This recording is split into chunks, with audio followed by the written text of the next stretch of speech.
तो यहां कहा शिव पुराण ने, हमें शिव की भक्ति में तर्क में नहीं फंसना, हमें तर्क में नहीं फंसना।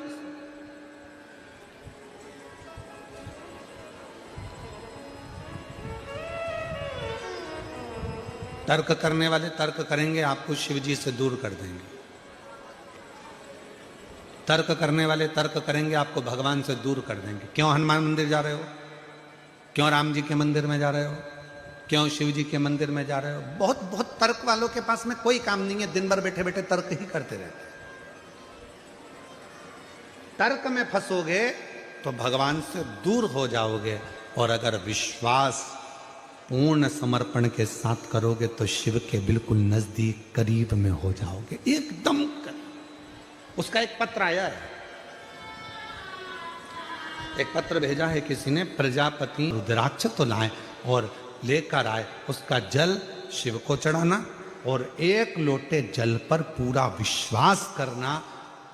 तर्क करते तो रह जाते, विश्वास करा तो कैंसर जैसी बीमारी भी समाप्त हो गई। ये विश्वास, इसको भरोसा कहते हैं। कैंसर की रिपोर्ट लगा रहे हैं साथ में, कि वो कैंसर जो नील हुआ है उसकी रिपोर्ट भी लगाई है।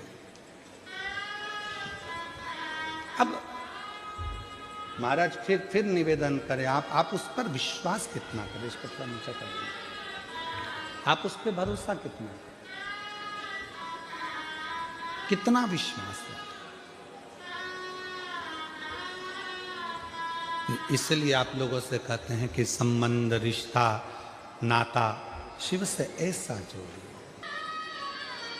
आप में से कई माताएं, कई मेरी जीजियां, कई मेरे जीजा, कई मेरी बेटियां, कई मेरे बेटा, कई मेरे बुजुर्ग माता पिता देखने के लिए आते हैं। क्यों? ऐसा होता है क्या कि कथा के पंडाल में बैठकर जो मांगो वो मिल जाता है? तो कई प्रैक्टिकल करने आते हैं। ऐसा होता है? होगा कब? जब पूरा विश्वास होगा, पूरा विश्वास। वहां से कुछ कहोगे वो सुन, फिर अविश्वास आपके भीतर नहीं जाना चाहिए। फिर कोई तर्क आपके भी एक बद्रीनाथ कौन कौन गया है? हाथ उठाओ जरा, जो बद्रीनाथ जी गए। सभी गए हैं? बद्रीनाथ महाराज जी हम भी होकर आए। बद्रीनाथ सब गए? जो नहीं गए हैं वो भी जाएंगे, कभी तो दर्शन कर कर आओगे। बद्रीनाथ जी में बीच में मंदिर है बद्री विशाल जी का। मंदिर के बाहर से लेफ्ट में जाओगे तो लक्ष्मी जी का मंदिर है। बोलो सही है कि गलत है? और लक्ष्मी जी का मंदिर इधर लेफ्ट में है, और राइट में है घंटा कर्ण का मंदिर। घंटा कर्ण भगवान का मंदिर। इधर लक्ष्मी जी है, इधर घंटा कर्ण है, बीच में बद्रीनाथ जी का मंदिर है। घंटा कर्ण का मंदिर बाहर है, लक्ष्मी जी का मंदिर बाहर है, भगवान बद्रीनारायण का मंदिर बीच में। घंटा कर्ण।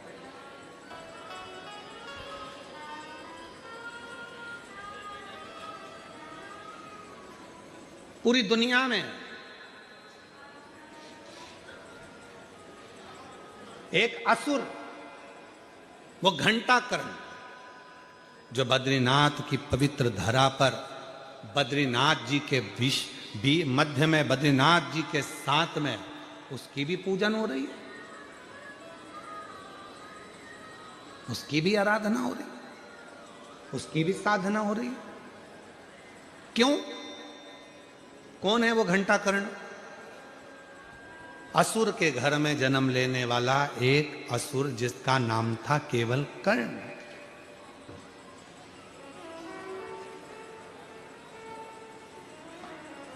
थोड़ा सा इसको नीचे करो। केवल कर्ण। हाँ बस ठीक है।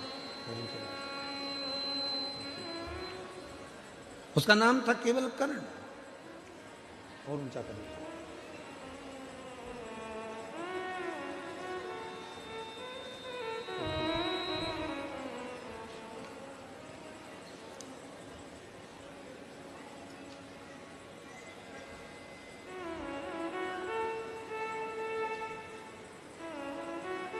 और वो कर्ण एक ऐसा असुर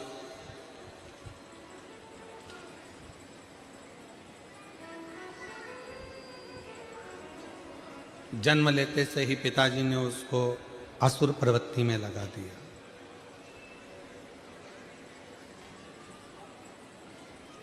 पर इस असुर की मां जो थी वो बड़ी शिव की भक्त थी। पिताजी भले असुर प्रवृत्ति के थे पर मां बड़ी भगवान की भगत थी। और देखो भगवान जोड़ी बड़ी सोच समझ कर बनाता है, बहुत विचार कर कर मेरे शिव जी जोड़ी बनाते हैं। इसलिए हमारे यहाँ कहते हैं, अब तुम्हारे गुजरात में क्या कहते हैं वो हमको नहीं मालूम, पर हमारे मारवाड़ में, राजस्थान में, उत्तर प्रदेश में, मध्य प्रदेश में, महाराष्ट्र में, साउथ में, हमारे यहाँ आज भी कहते हैं दूल्हे को कहते हैं बना और दुल्हन को कहते हैं बनी। बोलो जी जी, सही है कि गलत है? तो हमारे यहाँ शादी में 8 दिन पहले से माताएं बन्ना जी गाती हैं, बना जी बना जी बना जी बना जी, सूरत जाना जी, वहां से हीरा का झुमका लाना जी।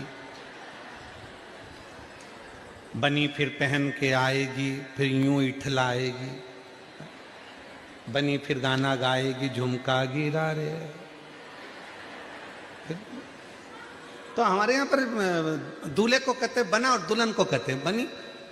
पर शिव पुराण कहती है कि दूल्हे को बना कहा, दुल्हन को बनी कहा, और दोनों में ही नहीं बनी तो काय का बना और काय की बनी? फिर दोनों में बनना भी तो चाहिए। आ जाओ आ जाओ आ जाइए।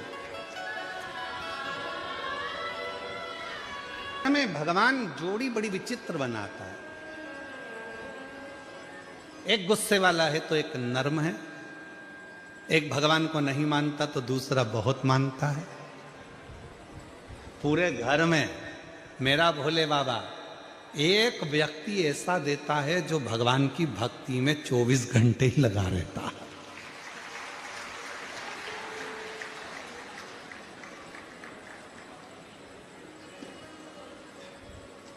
भगवान की विरल भक्ति में लगा रहता है, भगवान की भक्ति में दिन रात लगा रहता है, दिन रात।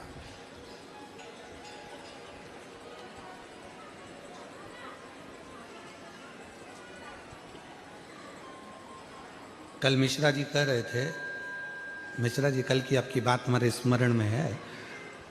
कल आप कह रहे थे गुरुजी हम आपकी कथा को नहीं सुनते थे और ना हम आपको जानते थे, पर मेरी जो धर्म पत्नी है बैठी आपके बाजू में, कहा ये मेरे को जब सूरत में कथा हुई तो उस कथा में मुझे लेकर गई और हमने वहाँ बैठकर बाबा की कथा को जो सुनना प्रारंभ करा तो बाबा ने आज हमको इस स्थान पर लाकर यजमान बनाकर बिठाया। ये भगवान शिव की ही कृपा है।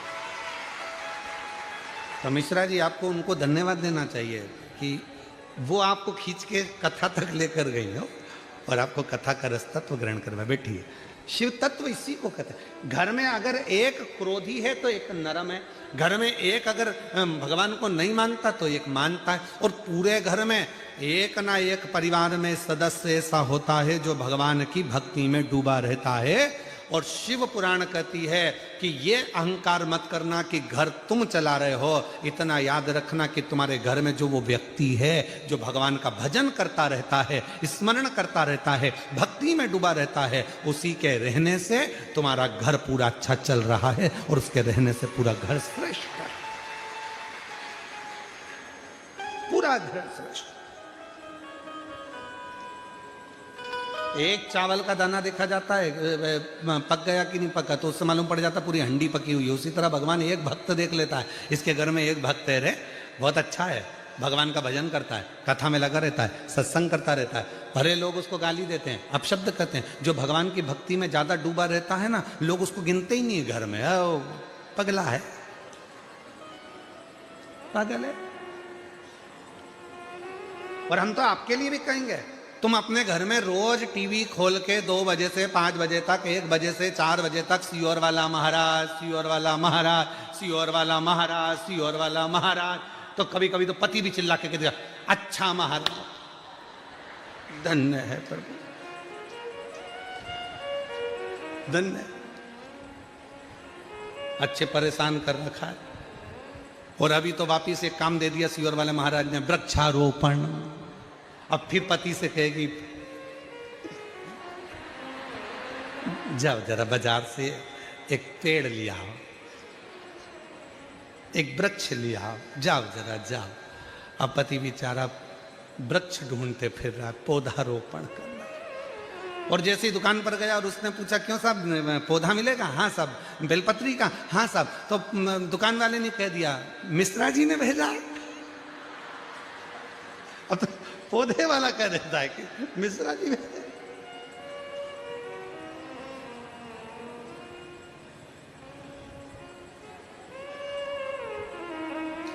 उसकी कृपा। और जीजियों, सत्य मायने में आप लोगों को एक बात कहें ना, ये शरीर कब चला जाए आपका और हमारा किसी को नहीं मालूम। आजकल एक बहुत अटेक और वृक्ष लगाकर चले जाओ, अपन चले भी जाएंगे तो कोई ना कोई तो पत्ती तोड़ के शंकर को चढ़ाता रहेगा, तो अपना पत्ता शिव जी को चढ़ता रहेगा।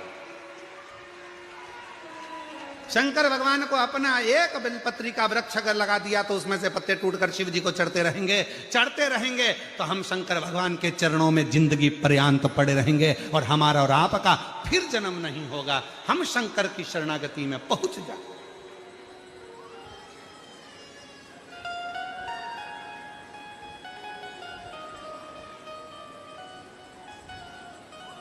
वो हमारे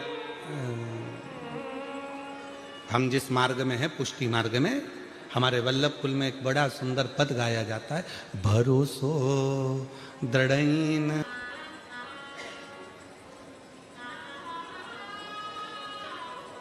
दुनिया के लोगों को माला माल बनना है तो पहले माला पकड़ना पड़ेगा, क्योंकि माला माल का सबसे पहला अक्षर क्या है? बोलो माला माल, जम के बोलो जल्दी से। माला माल, इसमें पहला अक्षर क्या है? माला, फिर माल। पर आज का आदमी समझता है कि माल पहले माला बाद में। तो भगवान कह रहे नहीं, माला माल मतलब पहले पकड़ना पड़ेगी माला, फिर आएगा माल। अब तुम माला को छोड़ दी और माल के पीछे भाग रहे हो तो ना माला हाथ लगी ना माल हाथ। तो इसलिए श्री शिवाय नमस्तुभ्यम तो कहना पड़ेगा। और श्री शिवाय नमस्तुभ्यम तुम्हारे मुख से निकलना चालू हो गया, काम करते करते भी श्री शिवाय नमस्तुभ्यम निकलना प्रारंभ हो गया, भगवान का मंत्र जाप तुम्हारे मुख से निकलना प्रारंभ हो गया। ये जिह्वा से तुम जब भगवान का नाम लेना चालू कर देती हो तो भगवान भव सागर से अपने आप पार करना प्रारंभ कर देता है। संपदा वैभव सत्ता सब कुछ देना प्रारंभ कर देता है। नदी से पार होना है तो हाथ चलाना पड़ेगा। अरे बोलो तो जम के। नदी से पार होना है तो हाथ चलाना पड़ेगा, पांव चलाना पड़ेगा, तैरना आना पड़ेगा। और अगर भव सागर से पार उतरना है तो यहाँ हाथ चलाने की और पांव चलाने की जरूरत नहीं है, जीवान चलाना पड़ेगी। श्री शिवाय नमस्तुभ्यम, राम राम कृष्ण नाम शिव नाम जपना पड़ेगा। जीवान चलेगी, भगवत भजन चलेगा, स्मरण चलेगा, मंत्र जाप चलेगा, भव सागर से पार उतर जाओ।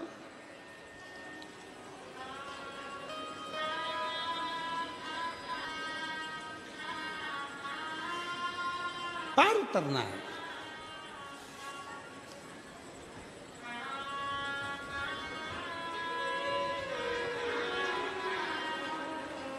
अगर भवसागर से पार उतरना है तो बस मंत्र जाप जपना पड़ेगा।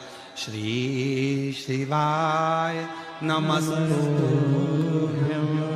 श्री शिवाय नमस्तुभ्यम, श्री शिवाय नमस्तुभ्यम, श्री शिवाय नमस्तुभ्यम। मंत्र जपते रहो तो जीवान चलेगी, जिह्वा चलेगी, मंत्र जाप होगा, अपने आप पार उतर जाओगे।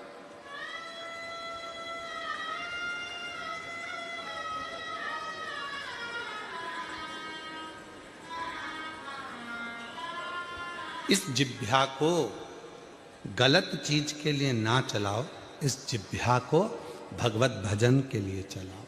बोल मेरी जीवा हरि हरि, 10-10 भोजन पान करे और राम नाम में मरी मरी। बोल मेरी जीवा, अभी भी नहीं बोली, बोलो तो हरि हरि। बोल मेरी जीवा हरि हरि।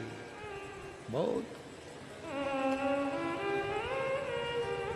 सबसे ज्यादा आलसी है पूरे शरीर में, पूरे शरीर की इंद्रियों में सबसे ज्यादा आलसन है ये जीवान, सबसे ज्यादा आलसी।